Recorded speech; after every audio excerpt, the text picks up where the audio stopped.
ba kami? Nandito po tayo ngayon sa Cavite. Tara po, lakad po tayo. Saan located itong Cavite? Ito po Cavite is located po siya sa southern part po ng Manila Bay. Ito po, makikita niyo po dito yung Aguinaldo Shrine po. Dito sa Cavite, meron po tayong 6 cities. Tignan po muna natin. Anong mga lugar dito sa Cavite? Meron ditong Bacoor, Cavite City, Dasma, Imus, Tagaytay, tsaka Tres Martires. Meron din dito 16 municipalities. So kung tatanong nyo po, meron po tayong Alfonso, Amadeo, Carmona, General Aguinaldo, General Alvarez, General Trias, Indang, Kawit, Naito, Veleta, Rosario, Silang, Tansa, Ternate. Ito po makikita nyo po yung Aguinaldo Shrine. Marami pong events dito tulad po ng sa Foundation Day po. Ang Foundation Day po nila dito is ginaganap tuwing March 10. Tsaka ang birthday rin po ni Aguinaldo is ginagawa nilang holiday sa March 22 na po yun sa linggo. Tsaka magkakaroon po... Pwede pumunta doon? Pwede. Marami po mga libreng pagkain, mga iba't ibang festivals na ginaganap mga program. Lalo po sa pagka-gabi, marami pong program dito. Tsaka kung gusto nyo pumunta, sama nyo po yung pamilya nyo, pwede naman po.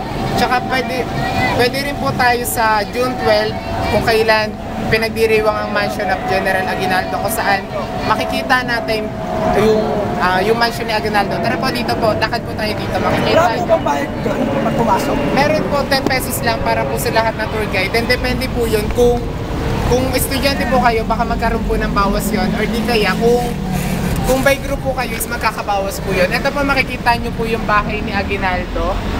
Ayan po. Laki pala. Sa ngayon po, hindi po kasi tayo allowed pumasok kasi nga po, under construction po ang bahay ni Aguinaldo ngayon. Kasi po, sa linggo is magkakaroon po tayo ng malaking pagdiriwang dahil nga po sa March 22 is kaarawan po ni Aguinaldo. Tara po, lakad po tayo.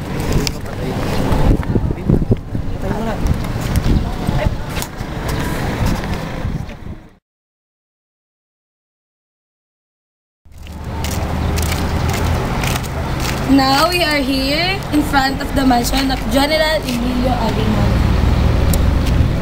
Emilio Aguinaldo was the first Philippine president. He designed the Philippine flag. He architected the mansion by himself. The mansion located here in Kawit, Cavite. The mansion was built in 1845, reconstructed 1849 and 1919. When he died, his lot and mansion was donated to the government. This mansion serves as shrine to perpetuate and perpetuate the spirit of the Revolution 1896. And now, it is called the Emilio Aguinaldo Shrine. By the way, I am Ella Carag, your tour guide for today. Thank you. Aguinaldo ay may sukat na 14,000 square feet. Binubuo ito ng 2 palapag. At hinahati ito sa 3 para sa magulang niya, kapatid at sa kanya. Sa loob nito ay may sikretong daanan at taguan ng mga sikretong dokumento at armas. Sa grand hall ng kanilang bahay ay dito mo makikita ang meeting room. At sa kusina nila, sa taas ng kisame ay may nakaukit ng mapa ng Pilipinas.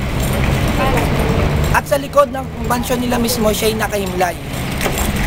At sa loob din ng bahay nila ay may nakatayong souvenir shop.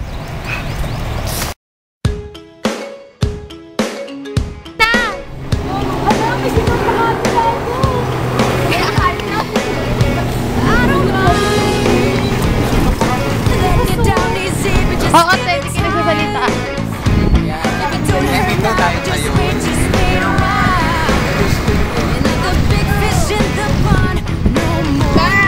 Ay, mga perma na classmate ko dati. Ano yan? Rima yun. Lapit tayo para makita yung mga perma.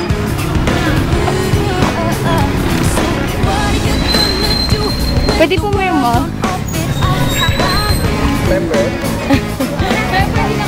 Dali! Hi!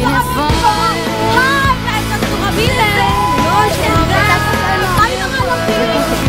Tayo na. Ano? Sa pirma? Tayo na.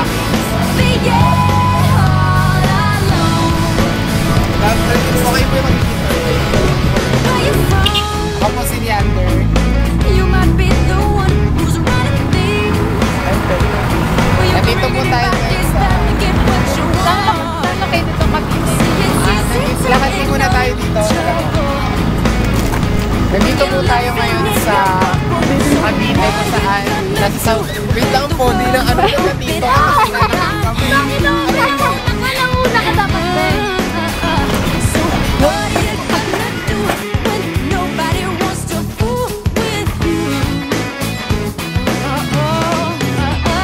Ain't it fun? Living in the real world. Ain't it good being all alone? Ain't it good to be on your own? Ain't it fun you can't count on no one? Ain't it good to be on your own? Ain't it fun you can't count on no one? Ain't it fun? Living in the real world. Don't go crying to your mama, 'cause you're on your own in the real world. Don't go crying to your mama, 'cause you're on your own in the real world. Don't go crying to your mama, 'cause you're on your own in the real world. Don't go crying to your mama, 'cause you're on your own in the real world. Ain't it fun? Baby, now you're one of us. Ain't it fun? Ain't it fun? Ain't it fun?